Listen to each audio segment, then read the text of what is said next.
Reserve bank of ઇન્ડિયાની monetary policy committee બેઠકના પરિણામો જાહેર કરવામાં આવ્યા છે.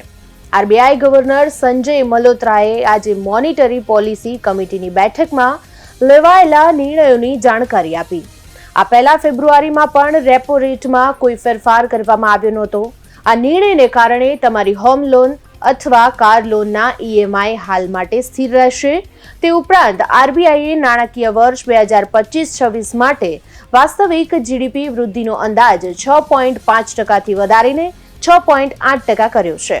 દરોમાં કોઈ ફેરફાર ન થવાને કારણે હાલ હોમ, કાર કે પર્સનલ લોનના ઈએમઆઈમાં કોઈ ફેરફાર થશે નહીં. આરબીઆઈએ ડિસેમ્બરમાં વ્યાજ દર 0.25% ઘટાડીને 5.25% કર્યા હતા.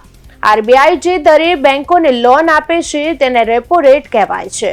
જ્યારે આરબીઆઈ રેપો રેટ ઘટાડે છે ત્યારે બેંકોને સસ્તી લોન મળે છે અને તેઓ આ લાભ ગ્રાહકો સુધી પહોંચાડે છે.